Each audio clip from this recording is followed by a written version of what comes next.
Irereklamo raw ng pamilya Diskaya ang mga militanteng nakalampag at nambato sa kanilang compound sa Pasig. Higit ng mga Diskaya, nakikipagtulungan naman sila sa mga otoridad sa investigasyon sa flood control projects. Isinuko ng araw nila ang 16 pa nilang luxury vehicles. May unang balita si June Veneracion.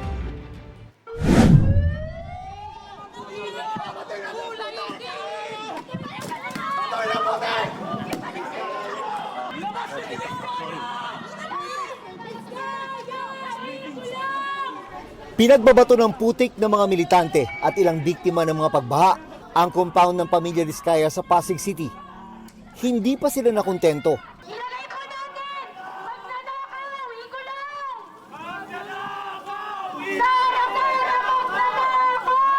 Pininturahan din at tinadtad nila ng masasakit na salita ang pader at gate ng mga Diskaya.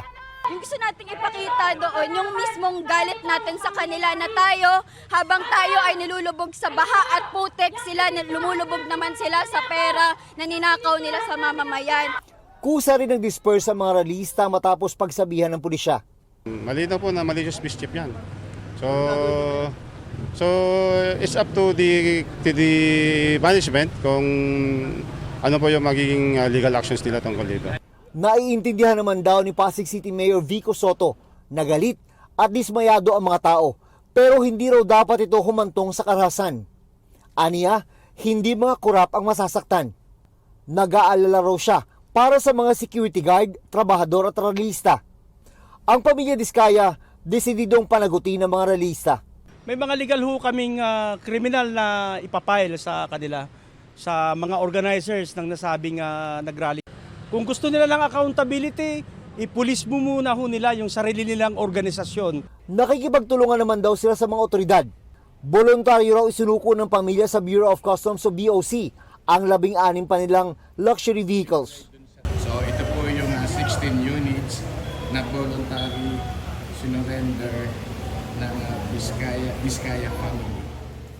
Nasa ilalim na ang mga ito sa sealing at documentation.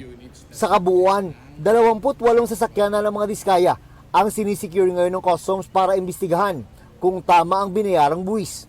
Tugma sa bilang na inamin ni Sara sa Senado na pagmamayari nila. Sana po matapos na yung isyong luxury cars na yan.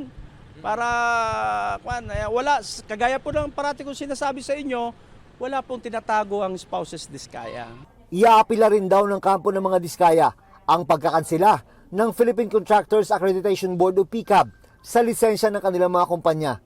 Ayon sa kanilang abogado, hindi sila nabigyan ng sapat na panahon para makapagpaliwanag.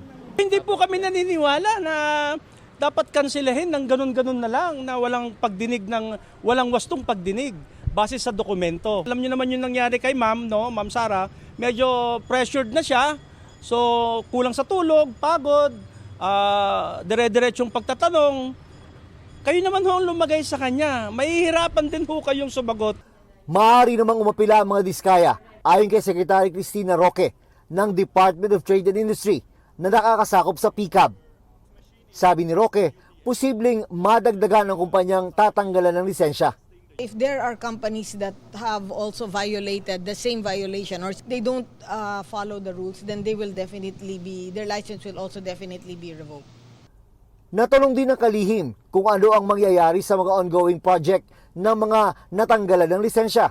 I'll get back to you on that. No? Nag-uusap pa kami ng but they're suspended for now. From DPWH? So they're suspended from, of course, getting new projects from DPWH.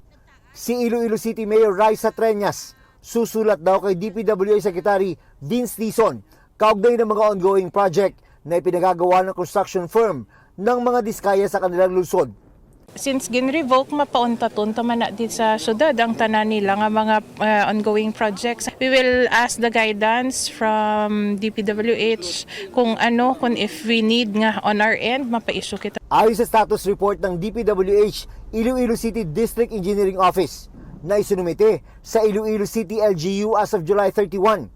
7 flood control projects ang hawak ng mga Diskaya sa lungsod. Magsasagawa rin ng inventaryo ang DPWH 6 sa lahat ng mga proyekto ng mga construction firm ng mga Diskaya sa Western Visayas. May mga flood control project din ang mga Diskaya sa Maynila. Ayon kay Mayor Isko Moreno, kabilang ang ilang kumpanya ng mga Diskaya sa mga hindi umano nagbayad ng tamang buwis. Sinisikap namin makuha ang palig ng mga diskaya tungkol dito. Ito ang unang balita. June Veneracion para sa GMA Integrated News. Kapuso, huwag magpapahuli sa latest news and updates. Mag-iuna ka sa balita at mag-subscribe sa YouTube channel ng GMA Integrated News.